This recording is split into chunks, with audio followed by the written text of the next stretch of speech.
In this book, we deal with number theory, or math about whole numbers. Euclid gives some geometric interpretations, but none is needed. To get an idea of what we'll be working with, let's go over the definitions. The number 1 is called a unit. Given a group of apples, each apple is a unit. If I have a stick, the stick is a unit. I can break it in half to get 2 units of sticks. Euclid ties the unit to existence. If something exists, in whatever form, it makes a unit. The specific situation should make it clear what will be called the unit.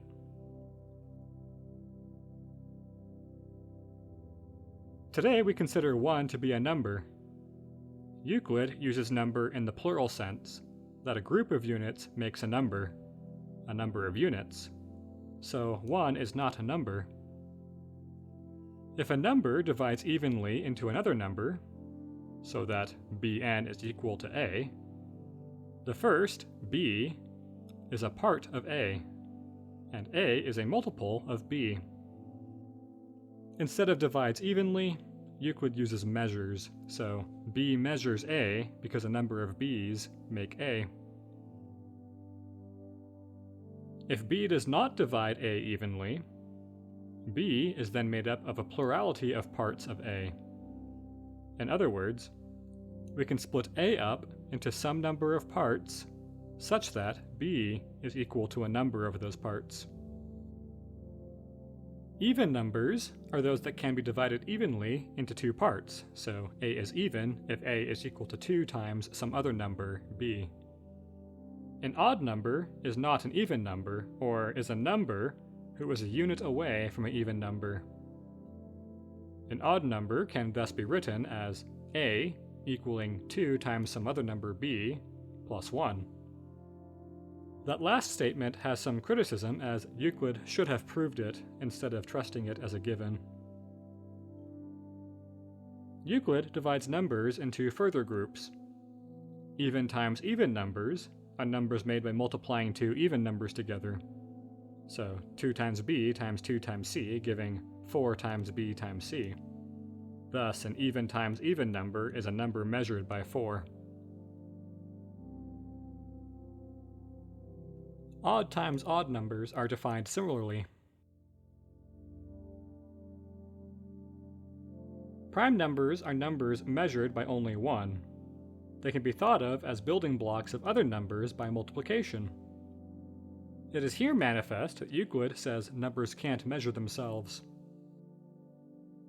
A number that isn't prime is composite.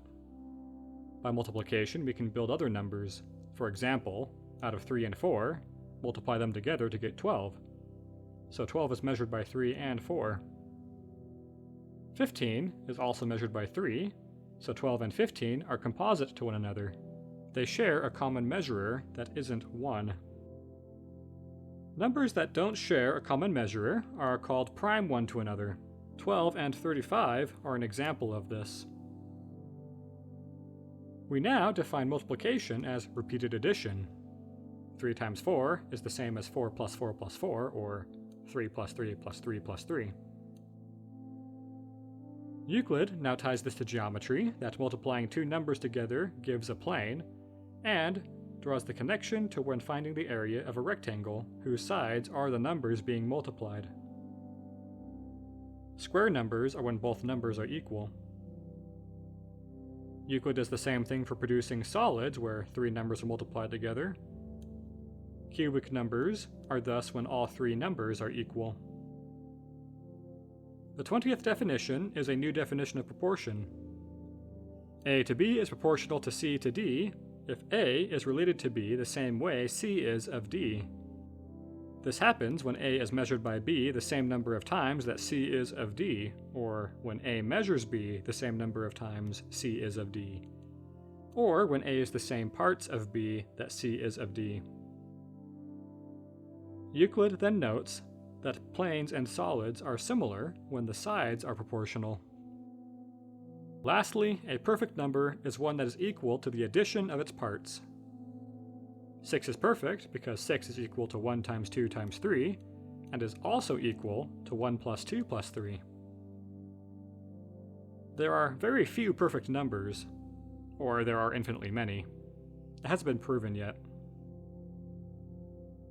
The propositions of this book explore the given definitions. Primes, composites, greatest common factors, least common multiples, etc.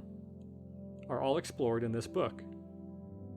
The first few propositions are the ones that stand out, in my opinion, ones on relative primeness and such.